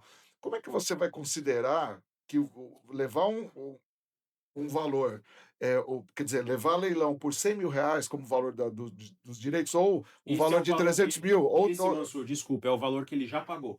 ou 100 mil que ele já pagou, por exemplo? Então, eu penso o seguinte: o executado ele precisa responder, e ele precisa. Não é tomar o prejuízo, mas assumir a responsabilidade. Eu concordo. Ó, eu só, Tá? Esse valor ele deve ser corrigido. eu Tá? só, eu Porque só queria trazer uma reflexão aqui para a gente, talvez, melhorar os debates. Vamos imaginar que nesse cenário aqui de R$ 1 milhão e que ele deve R$ 100 mil, e aí, se eu não tiver enganado na sua linha de raciocínio, você falou para avaliar R$ 500 mil, porque ele já pagou 500, é isso? isso. Vamos imaginar que ele conseguisse R$ 100 mil para quitar esse financiamento. Esquece o condomínio. Quem está levando a leilão é o condomínio. Quem está penhorando é o condomínio penhorando os direitos. Vamos imaginar que ele conseguisse R$ 100 mil, ou vamos imaginar uma outra situação. Um dos cônjuges morre durante a execução e quita o contrato. Cara, advogado é bom pra arrumar problema, E né, meu? quita, e quita o contrato. Verdade, verdade. Pra piorar o exemplo, né, meu? No decorrer da execução, um dos cônjuges morre ou o proprietário morre e quita o contrato. E não se penhora mais os direitos, se penhora a propriedade. Então agora ele vai ter vai penhorar a propriedade que vale R$ 1 milhão. Então, se pensando pelo princípio da menor onerosidade ao executado, então já não se pode mais vender por menos do que 50%. Então ele já tem R$ 500 mil preservado. Não é isso? É isso. Ao passo que se fosse na sua conta, ele teria a possibilidade de receber quanto? Só 250? 250. Então, aí eu acho que ele é muito prejudicado. Então, mas quando a gente A, pega. a minha linha de raciocínio, se eu tiver correto no meu pensamento, eu não tô nem falando que. Vamos, a gente vai acertar essas contas depois, porque isso é bom. Isso é bom para debater, causar reflexão e de repente avançar. E eu posso fazer só uma sugestão de uma forma bem rápida, que eu imagino que é adequada por toda a experiência que eu já tive? O perito vai avaliar a propriedade, vê quanto tem de débito de alienação fiduciária, um menos o outro é o valor final da avaliação. Então vamos supor, avaliou 1.800.000, Deve 100 mil? deve 500 mil. Qual que é o valor do imóvel, dos direitos? 1.300.000. Porque é o valor do imóvel Entendi. menos o Menos a débito, dívida. Menos a dívida. Aí Então, o se valor do desconto do leilão vai ser em cima desse 1.300? isso, esse é o valor Aí que eu esse acho, vendedor aí eu está acho sendo que levado ao aí eu leilão. acho que é justo, né? Aí eu acho que é justo e você vai falar do valor para descontar no referente ao valor de quitação daquele dia. Daquele Não é dia. esticando o Sim, contrato mas é ao longo do tempo. aproximado isso. Mas aqui eu acho que é mais justo. Porque aqui eu acho que você preserva a questão da menor onerosidade ao executado. Não, e é um retrato da realidade É. naquele momento da avaliação. Agora, agora a gente está falando aqui, gente, só para deixar claro, de situações que sempre vai sobrar dinheiro, mas na sua grande maioria, não sobra dinheiro. O que acontece é que inviabiliza o leilão, porque o saldo devedor perante o banco é muito caro e para o arrematante arrematar e assumir aquele saldo, a arrematação fica inviável. É Então, isso, esse é o. justamente. É, O é que ponto é a esse. gente acabou invertendo aqui o debate em situações que iam sobrar dinheiro, enfim, mas o fato é que, na grande maioria, não vai sobrar dinheiro. Uhum. Pelo contrário, o arrematante vai ter que arrematar e quitar esse saldo, e aí ele vai ter O saldo do próprio terreno também. Então, não. Não seria próprio terreno, mas o juiz ele traz na decisão ali que o arrematante vai assumir o saldo. Enfim, A subrogação, a você fala? subrogação, isso, Entendi. isso. Não, perfeito, perfeito. O fato é que alguma coisa precisa ser feita, né? Sim. Nós tivemos o posicionamento do STJ que permite, no caso de condomínio, penhorar a propriedade, tá? O fato é que hoje em dia ainda está obscuro. Está obscuro por quê? Porque o credor fiduciário vai compor o polo passivo? Não vai? Então, é o que eles não querem, né? Porque nesse Então, meio tempo todo de discussão, existe o débito fiduciário, que também pode ser feito o leilão extrajudicial, né? sim, Pode haver a consolidação. sim. Então a responsabilidade vai ser solidária do credor fiduciário para com o financiado, o Mas executado? também, Bruno, se o credor fiduciário passar a compor o polo passivo, vai diminuir drasticamente a quantidade de leilões de condomínio. Porque a partir do momento que um banco passa a compor o polo passivo, você pede penhora em conta corrente, acabou. Pois é, Vai pagar. perfeito. Vai pagar. Pode ir por leilão extrajudicial, Não, eventualmente, mas não do débito de condomínio. Então, o leilão de AF, porque assim, se o banco vai passar a compor o polo passivo, a inadimplência vai praticamente Agora me muito. veio. Ou talvez, sempre que tiver nessa fiduciária que o banco passar a compor o polo passivo, é só pedir bloqueio de conta corrente que você vai Agora me penhorar. veio uma questão. É. Se a Caixa Econômica, por exemplo, compor o polo passivo, isso vira uma ação federal? Não, isso aí a gente já tem decisão dizendo que não deveria ir, porque a Caixa é um órgão federal, mas nós já temos posicionamentos que fica na estadual, mesmo a Caixa, Mesmo ela compondo o mesmo polo ela compondo executado? o polo, mesmo ela Isso era compondo o uma polo pergunta. passivo. Isso era uma pergunta. Bom, virou um debate jurídico aqui ferrenho agora, hein? É, O cara é, largou lá, meu, é, falou, eu só volto na hora que retomar o assunto normal. não, é. Agora me fala uma coisa, saindo um pouquinho dessa discussão, né, que não tem nada pacificado, tá nebuloso ainda, né? Quando o crédito do condomínio está muito superior, que é inviável para o arrematante que olha aquilo como investimento, o condomínio, como autor do processo, artigo 892 do CPC, autoriza a utilização dos créditos, ou seja, aquela dívida que está sendo cobrada pode servir como para conseguir arrematar o imóvel, né?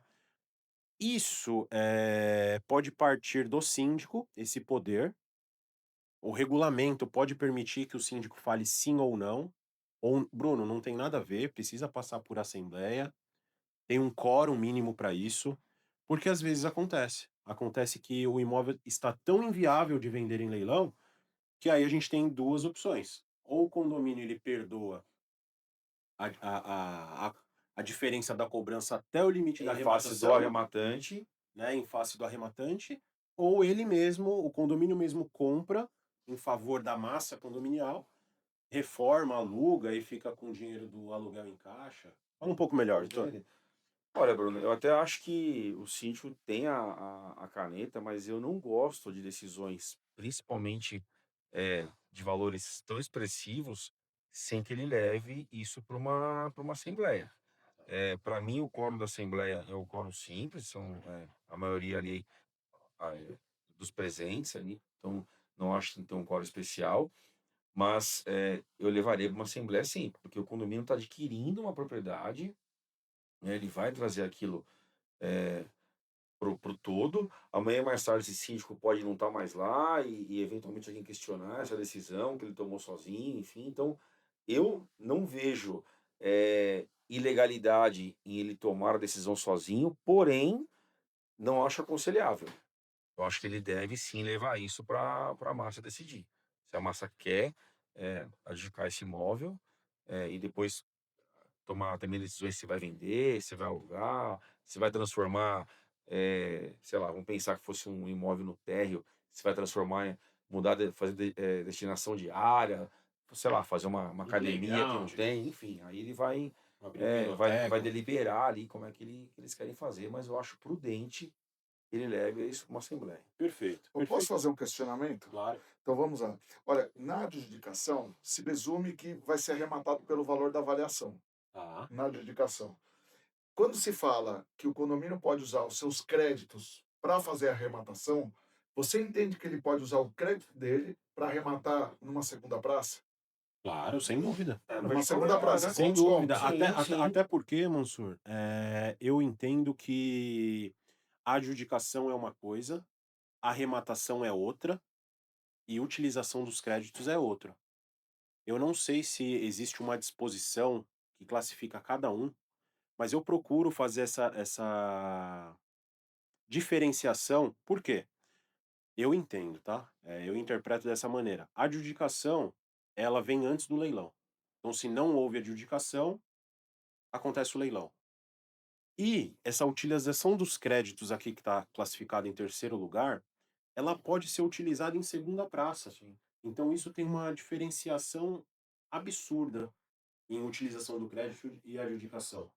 Embora não esteja errado falar adjudicação quando a gente fala em utilização de crédito, né? Sim. É engraçado isso. É porque assim, Isso. é que se você vai utilizar os créditos para arrematar na segunda praça, você vai usar do benefício de arrematar ali com os descontos previstos Mas sem o privilégio da adjudicação, Sim, porque a adjudicação sim, você não concorre com ninguém, sim. e é pelo valor de Então, avaliação. mas, Exato. então, mas aí depende do que o condomínio quer. Se o condomínio quer arriscar participar da segunda praça ali com os créditos dele, se ele quer adjudicar direto para não ter nenhum tipo de Aqui no leilão compromisso. ela não vai ter privilégio, vai concorrer. É Mas se isso, vender é é bom isso, também, né? é isso. Então, assim, Se vender é depende, bom. depende do que a massa quer. Tem muitos Olha, a condomínios que gente. falam, né? Olha, vou participar. Mas se tiver outro que É, compre, ótimo. porque assim, Verdade. ele vai participar por quê? Porque ele não quer perder aquela chance de resolver aquele problema. Exato. Então ele vai participar. Ou então ele fala assim, não não quero nem para leilão, eu vou adjudicar aqui direto para resolver O o meu saldo é problema e tão acabou. grande e o É, devedor é tão. é, Não tem solidez, né? Não tem então mais. já vou resolver. Já vou Final. resolver. Agora eu vou apimentar um pouquinho, posso? Pode. Claro. E se tiver débitos de IPTU? Então, aí o condomínio vai, arremata pelo valor, usa o crédito, que inclusive é superior ao valor que ele dá de lance. Ou seja, ele usa parte do crédito dele. Vamos supor, ele tem 500 mil de crédito, o imóvel de 1 milhão, na segunda praça 500 mil. 500 mil ele arrematou. Vamos supor que tenha 150 mil de débitos. Como é que fica essa situação de Ele IPTU? responde. Ele vai ter que pagar. Ele Ele não responde? pode Vai ter que ferir pagar. a preferência do município, né? Exatamente, esse é o Exceto, ponto. Esse é o ponto. exceto se tiver prescrição. Por Sim, exemplo, se sim. ele, se, Legal, se ele legal. arguir prescrição, conseguir discutir, e aí ele vai ter que, talvez, desarquivar o processo, a Sim. depender Aí da é aquela situação. coisa de execução fiscal, né? Aí se ele É. conseguir. Mas é que é interessante, porque quando você arremata pelo 130 do CDN, você já não fica isento desse débito de IPTU? Subroga. Subroga. E nesse caso que usa o crédito, como é que vai subrogar? É uma questão meio para se Eu pensar, entendo, mas sim, sim, sim. Tem uma lacuna aí, porque você está utilizando o crédito e você está fazendo uma arrematação. Se é uma arrematação, subroga no Então, 130. então, exato, Mas, em contrapartida, a gente tem o posicionamento do STJ que diz o seguinte: você não pode utilizar o crédito e ferir o direito de um credor. perfeito. Então, como a utilização de crédito vem antes, eu entendo que não é possível. Por conta da lesão à A prefeitura. não ser que se discuta a prescrição. Aí, Perfeito. legal. Ó, é, entusiasmou, hein, meu? tem Fiquei até com calor, hein? vários debates, né? Vários debates. É Pô, bacana, é bacana. maravilha, maravilha. Agora sim, estamos caminhando para o fim. Estamos caminhando para o fim. E quando a gente fala de concurso de credores, fala para a galera o que o Cristiano, pessoa, pessoa física, que não é advogado, se é que dá para. Acho que não dá, cara. Se é que A dá. gente chegou no momento da vida que é uma coisa só, né, cara? Que não dava. Porque assim, a gente sabe como funciona, mas a gente tem o nosso lado que acredita. Fala, olha, funciona dessa forma, mas eu não concordo. Mas eu preciso seguir o que está estabelecido e o que vigora no Tribunal Superior. Se é que dá. O que o Cristiano pensa sobre concurso de credores, da forma que está, e qual que seria o mundo ideal? Primeiro fala para a galera assim, o que é estabelecido, qual que é a ordem de credores, Bom, e se você concorda ser estabelecido pós-arrematação e antes. concurso de credores é a lista ali de quem que vai receber o dinheiro primeiro. Exato. Então, sem usar nenhum tipo de juridiquês aqui, então digamos que a gente tem ali credores, tem o condomínio, tem a prefeitura, tem um crédito trabalhista, o juiz vai falar assim, olha, aqui quem vai receber primeiro são fulano, ciclano e beltrano, que nem falava minha avó, É né? isso aí. Entendo eu que, para mim, quem tem que receber primeiro é quem levou o imóvel à expropriação. Isso é o que você acredita. Isso é o que eu acredito. Porque eu acho que aquele que penhorou e ficou na inércia, poxa, se houve uma penhora, e a gente percebe isso principalmente, às vezes, de órgãos federais ou municipais, houve uma penhora lá atrás. Se você já penhorou, por que você não deu sequência nos atos expropriatórios? Então você penhora e fica ali aguardando. No trabalhista é a mesma coisa. Eu vejo às vezes penhoras trabalhistas e que não dão sequência em atos expropriatórios. Vamos lembrar, gente, a penhora é o primeiro ato da expropriação. Então o cara chegou até a penhora. Por que Porque não não deu deu sequência, sequência? né? Aí ele aguarda o condomínio levar o imóvel a leilão, aí ele vem lá e apresenta o seu crédito, muitas vezes o trabalhista, por exemplo, como sendo um crédito preferencial porque tem caráter alimentar. Ele sabe que ele Ele recebe em sabe que ele primeiro recebe lugar. primeiro. Aí vem a prefeitura, até ter a decisão recente, dizendo que os débitos de IPTU ela recebe, Serão subrogados. serão subrogados. Enfim, acho que eu me confundi agora, porque na verdade a prefeitura vai receber e o arrematante que não responde por É isso aí. débitos após a arrematação. Mas aí vem a prefeitura e também e se subroga nessas questões. Então, o que eu penso? Para mim, para o nosso mercado ideal, e eu acho que o advogado de arrematante e de condomínio talvez tivesse que começar a discutir a instauração do crédito de credores antes da expropriação, para gerar segurança na arrematação. Então, quando você puxou uma matrícula do imóvel atualizada, você viu que tem outros processos ali. Talvez você tenha que provocar o Poder Judiciário para que ele já falasse antes quem vai receber primeiro. Destacando que, penso eu que o condomínio sempre tem que receber primeiro, porque é ele que vai levar o imóvel para leilão. Então, se é ele que vai levar o imóvel para leilão, e eu sou um defensor aqui ferrenho, de que o crédito do condomínio também tem caráter alimentar. Tem mais caráter alimentar ainda do que o próprio credor trabalhista que penhorou lá atrás. Porque o do condomínio, ele atende a uma massa toda. Ele atende, sei lá, dezenas, centenas e a depender até milhares de famílias, um condomínio muito grande. Então ele também tem caráter alimentar. O condomínio, ele é um órgão vivo que vive e paga suas contas da arrecadação mensal. Então, para mim, é mais privilegiado do que todos os créditos. Como que ele paga suas contas se ele não recebe? Boa. Boa, Eu boa. concordo com você, Cristiano. E olha, na verdade, eu acho que a preferência tem que ser sempre do condomínio, condomínio e IPTU, independente de ser ação de condomínio ou não, no meu modo de ver. Até porque a gente tem uma ordem de preferência na hipótese de arrematação das penhoras. Então, a penhora mais antiga prevalece sobre a mais nova. Mansur, me permite só falar para nossa audiência aqui qual é o concurso de credores estabelecido hoje, tá? Porque Perfeito, aí o Cristiano colocou da forma que ele acredita. perfeito. Logo, você vem na mesma sintonia, concordando e ponderando, né, fazendo suas considerações, mas eu gostaria que a nossa audiência soubesse o seguinte: o valor de arrematação, quando ele é depositado no processo, que a arrematação é homologada, que ela se aperfeiçoa, que tá tudo bonitinho, ele é destinado para os credores, né? E se houver saldo depois que pagou todos os credores, para quem está perdendo, para o executado, para ele recomeçar. E hoje está estabelecido, segundo o STJ, e aí vocês me corrigem, por favor, tá? O credor trabalhista, o credor fiscal, em terceiro lugar, o credor com garantia real, né? Se for uma ação que verse sobre esse tema, né? Hipotecário ou de alienação fiduciária. Em quarto lugar, o condomínio.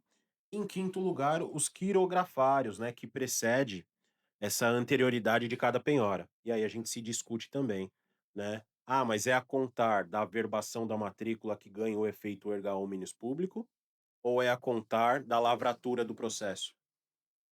Então você vê o quão é complexo.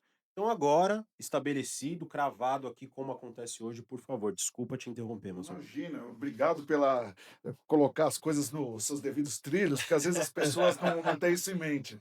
Tá perfeito. Então, na verdade, eu entendo como cristiano que o condomínio tem que ter preferência eh, com relação, por exemplo, a um débito trabalhista, no meu modo de ver. Por quê?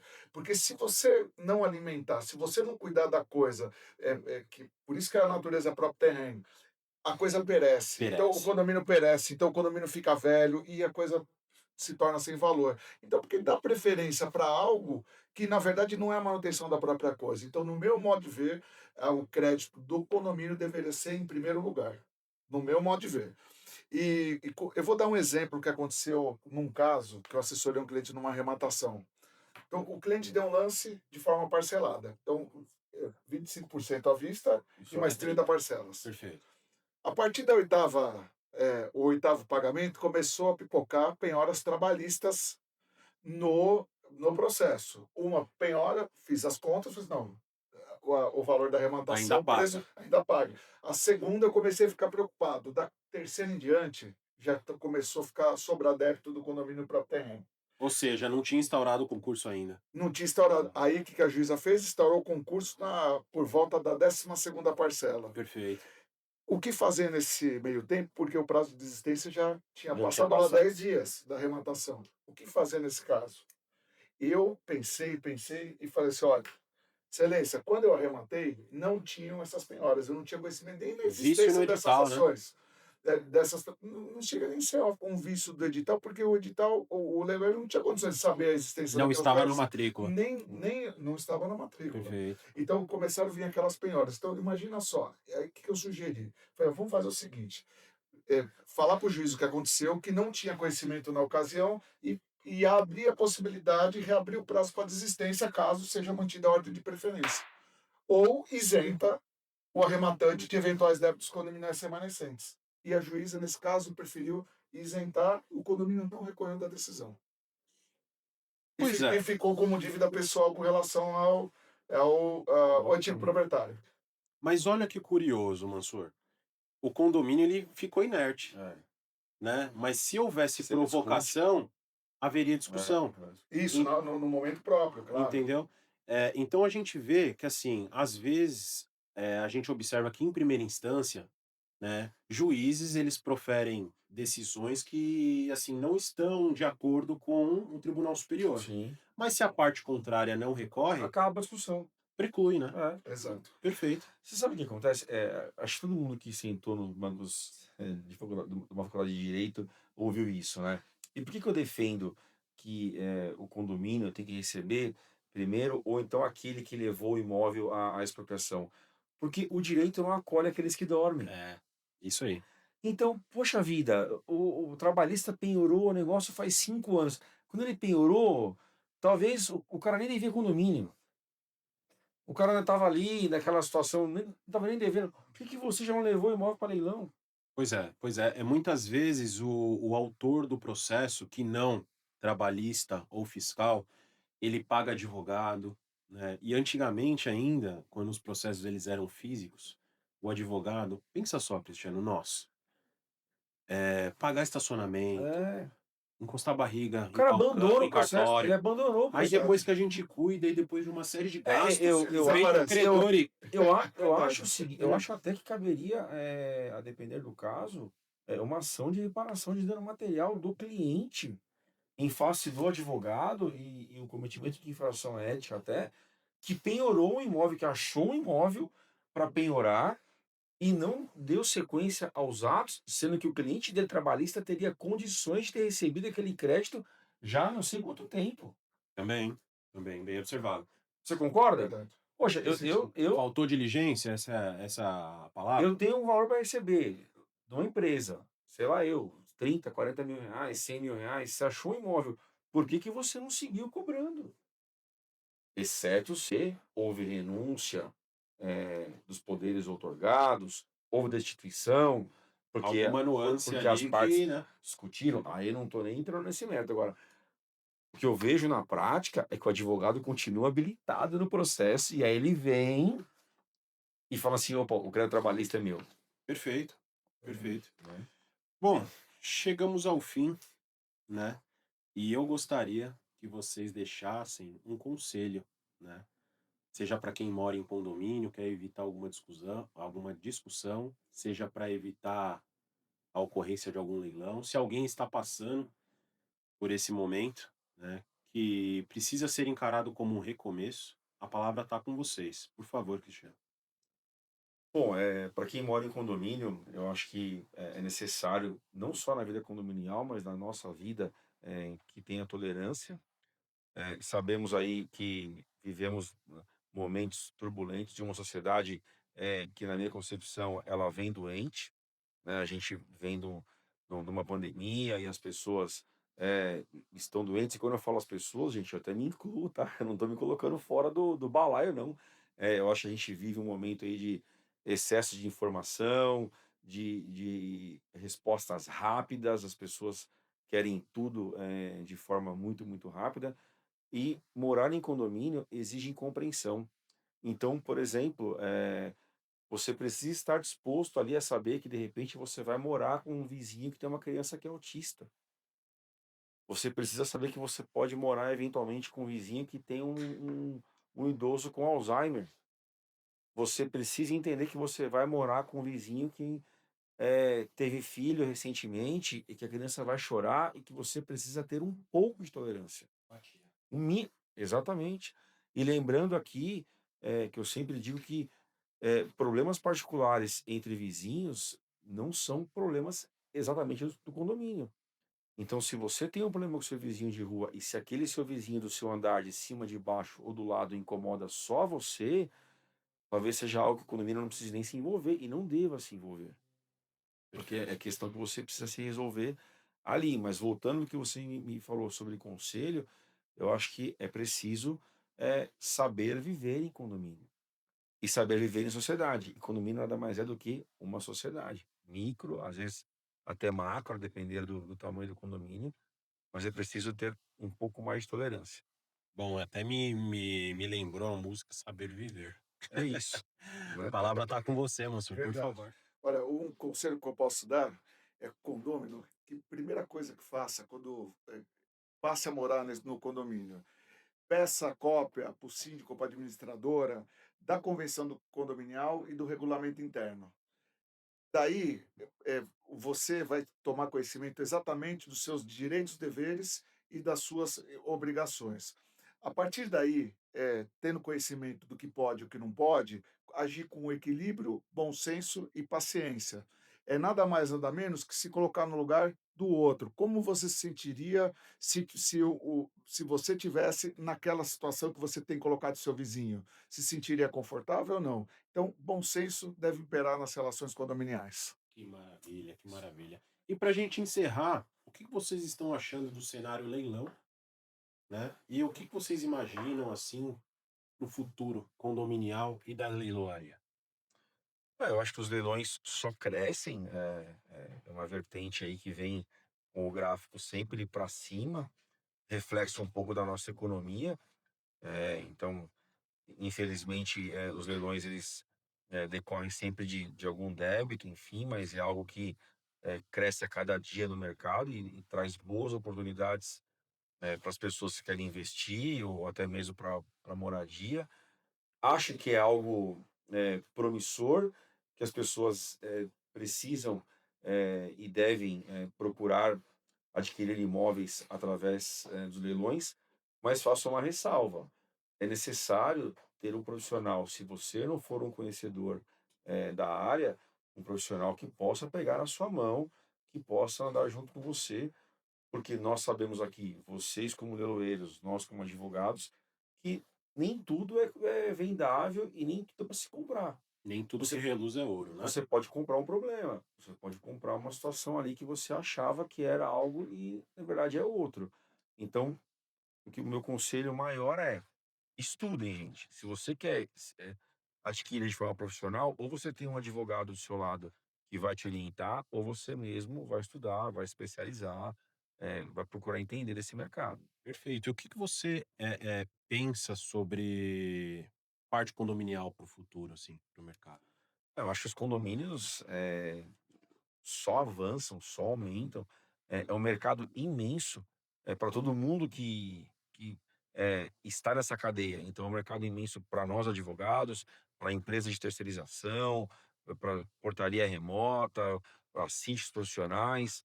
Acho que Uma infinidade, né? uma infinidade de possibilidades. Vejo isso como algo muito positivo, mas que precisa também cada vez mais de profissionalismo. Perfeito. É preciso ter pessoas ali competentes, até pegando um gancho do que o Dr. Mansur falou agora há pouco sobre convenção e regimento interno. Eu, quando estou assessorando algum cliente que está comprando imóvel em condomínio, eu falo para ele, pede para o vendedor te mandar as últimas 3 assembleias de condomínio, para a gente ver como é que é Temperatura. a temperatura do condomínio. E isso vale para leilão também. Muito bom. Às vezes o cara quer arrematar o imóvel para morar, ele pega o CNPJ do condomínio, ele vai lá no CDT onde está registrado a ata, ele pega a ata, ele vê se ele está entrando no meio de um problema gigante. Outro dia o cliente arrematou o imóvel no leilão e quando ele foi ver tinha 1,5 milhão de débito com a Sabesp. O Nossa, condomínio devia 1,5 milhão para a Sabesp e ia ter um rateio na sequência. Então, assim, a ata de condomínio reflete ali o cenário, pelo menos as 3 últimas, as 4 últimas, sei lá. Aí depende do quanto que ele tiver disposição para ler as atas, perfeito, né? Pode puxar, se for um condomínio muito antigo, pode puxar as 10 últimas atas, não sei. perfeito. Mas é uma dica que eu deixo aqui que é valiosa, né? Legal, legal. E aí, moço? Fala um pouco aí. Não, ótimo, não, eu compartilho antes de dar minha opinião. Você sabe que condomínio que eu vou morar, às vezes eu peço todas as atas para a administradora. É que Todas, você... não antes, depois, para saber quem é quem. Mas Não, dá para mas ter uma eu não ideia. falei que sempre tem um É, advogado? então, Eu falei. então, cara, Olha, mas vamos lá. Assim, conquanto o âmbito dos leilões ele tenha sido democratizado, seja pela pandemia, seja por ele ser feito de modo online, e ter mais clareza sobre as questões de acesso a edital, matrícula, esse tipo de coisa. Eu sou da época, o Cristiano também, provavelmente, você também, Bruno, provavelmente, em que, na verdade, o leilão era presencial. era mais legal, né? Era mais legal, você Era mais trocava legal. informações, fazia network, era Mas muito era mais legal. legal porque comprava mais barato? Não, não, Tinha mais talvez, emoção talvez também. tinha menos Não, concorrentes. tinha menos concorrência, Menos sem concorrência. dúvida tinha menos concorrência, né? Sem Porque dúvida. a internet trouxe aí É, uma velocidade na divulgação absurda, né? E verdade. eu achava que era mais legal, né? Naquela época. Verdade, eu gostava mais também. Lembrar com saudade, né? Verdade. Isso aí. E assim, eu acho que, assim, como o Cristiano falou, não pode vacilar na hora de adquirir um imóvel em leilão. Precisa ter o acompanhamento de uma pessoa especialista, preferencialmente o advogado, que tem conhecimento do processo também, normalmente. Então, eu acho que quem for arrematar, uma dica que eu dou, contrate um profissional para assessorá-lo e sempre o leilão com paciência, com paciência. Tem muitos clientes que me procuram e falam o seguinte: "Bruno, olha, eu quero arrematar". Eu falei: "Olha, talvez a gente não consiga, vamos colocar um teto no valor? Vamos colocar um teto?". Então, às vezes, passam 3, 4, 5 leilões e você tem todo um trabalho de análise prévia, busca de documentação, e você não consegue arrematar. Por quê? Sim. Porque extrapola o seu teto ou é retirado de pauta. Retirado de pauta é antigo, né? É retirado de pauta é antigo, né? Nossa, Mas eu entendi, perfeito. então, assim, realmente precisa ter essa busca prévia para que se possa ter um proveito econômico. Porque leilão, como o Cristiano disse, Ele é é negócio. negócio, é negócio. A não ser que seja para morar, mas mesmo assim continua sendo Mas para um bom comprar, negócio. no preço normal, a gente não precisa se submeter ao É. processo do leilão, Assim, não, e outra, aos riscos que você envolve pode buscar leilão. uma oportunidade, Então, assim, leilão, claro. leilão tem que comprar depreciado. Para mim, seja para morar ou seja para investir, exceto com raríssimas exceções, que outro dia eu assessorei uma cliente que queria comprar um imóvel no leilão e só tinha um apartamento à venda no prédio. A Que ela exclusividade. queria levar a mãe para Existe morar esse lá, fator, ela sim. pagou mais do que a avaliação. Porque ela queria levar a mãe para morar lá, não tinha nenhum apartamento à venda no prédio, só esse que ia a leilão, e ela pagou mais do que a avaliação. Sei lá, 20% a mais, até porque ela queria, a mãe estava idosa, precisava. Então, assim, com raríssimas exceções, leilão é negócio. Bom, Não, é negócio. Então, assim, ó, tenham paciência e sejam bem assessorados. É essa a dica que eu dou. perfeito, perfeito. Bom, precisa realmente ter um ajuste de expectativa, né? Leilão não é para perder dinheiro de jeito nenhum. E eu já falei em outros episódios, né? Dinheiro não leva desaforo Nem para jeito casa, nenhum. né? Não, De jeito não. nenhum. Tá? Então, leilão é muito bom, mas com cuidado. E esse é o objetivo do nosso podcast, né? Quero agradecer a presença de vocês. Vou pedir para vocês, onde que o pessoal encontra vocês? Fala aí, site, rede social, endereço, Bom, enfim. podem me encontrar através do meu Instagram, que é aberto, inclusive, Cristiano Pandolfi ADV, tá? O site do meu escritório também, www.toledepandolfiadvogados.com.br, mas pelo Instagram é mais fácil, tá bom? Perfeito, perfeito. E para mim, o meu Instagram, que é o meio mais efetivo de comunicação, é @Mansur Said, com H, Said, underline, @Mansur Said, underline. E também no meu escritório, que é silvaribeiro.com.br. Perfeito. Que conversa, hein, pessoal? Chegamos ao Você fim. viu, cara? Chegamos ao fim. Foi bacana. Agradecer demais a Muito presença de bom, eu vocês. agradeço. Uma É alegria sempre falar aqui. bom, né, nos encontrar, discutir e buscar o progresso aí, seja no meio do Obrigado direito pelo convite, condominial, fiquei né, muito feliz, viu, Bruno? direito de leilões. Pessoal, agradecer a audiência de vocês que nos assistiu até aqui, tá? Falamos de muitas coisas relevantes. Por favor, se inscreva no nosso canal. Dá um trabalhão, né, produzir conteúdo, reunir os convidados, conectar as agendas ali, né? Então eu conto muito com a sua inscrição. Curta, compartilhe. Espero que você esteja gostando. A gente está buscando trazer os melhores para sentar aqui e bater um papo comigo. E assista no YouTube, escute no Spotify, em outros streamings também. Vejo você no próximo episódio. Até mais.